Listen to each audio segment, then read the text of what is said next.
All right, so the next chapter that we're going to be doing is sensation and perception. And before we are going to start talking about what sensation and perception are, I thought we'd do a little bit of a demonstration. So what I want you to do is I want you to take a couple minutes, pause this video, and I want you to count how many squares you see on the screen. And then once you're done, unpause it, and we'll explain why we're doing this.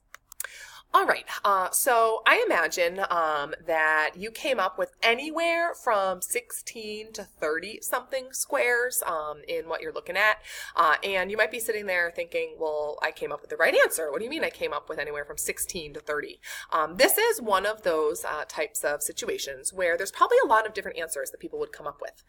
If you want to talk to some of your friends in other classes or in your class, they probably came up with slightly different answers as well.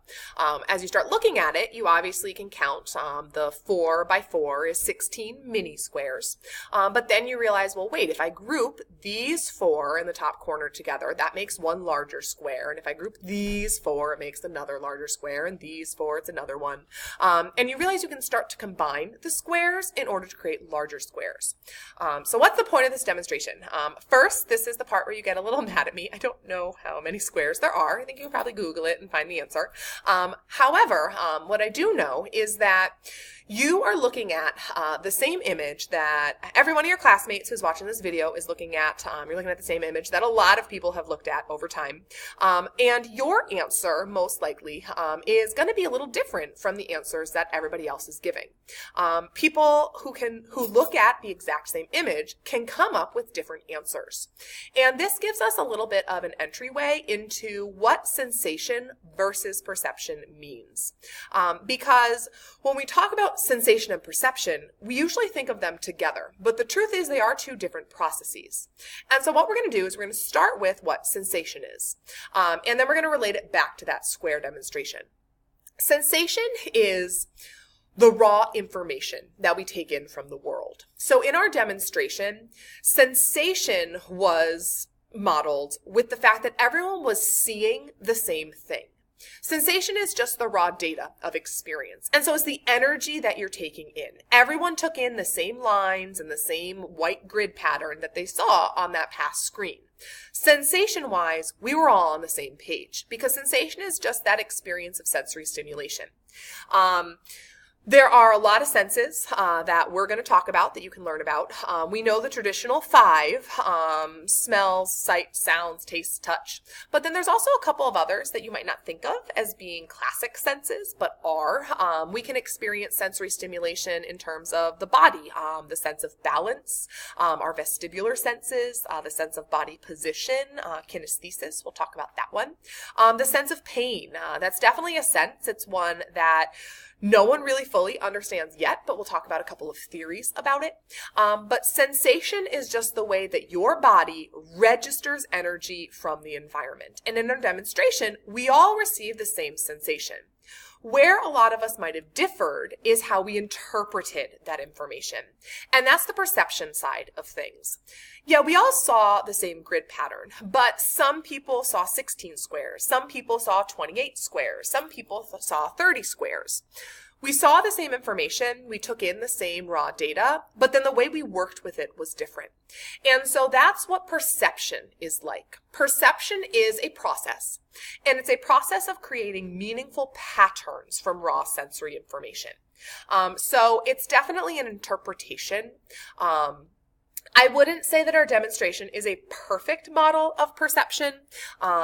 When I say that perception is how we interpret sensory input, it doesn't always mean a higher level interpretation. Sometimes it is more of that like opinion or subjective interpretation.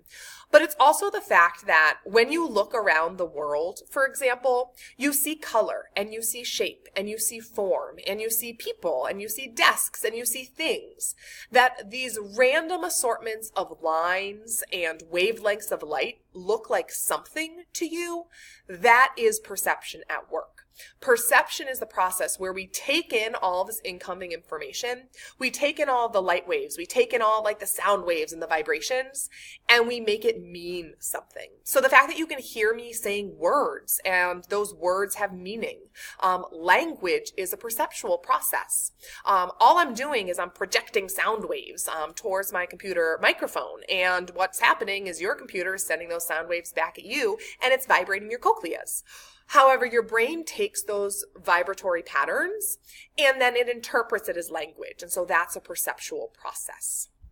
Now, another truth of perception is something we're going to demonstrate with the Necker cube, which is that we can interpret things and we can perceive things sometimes in multiple ways.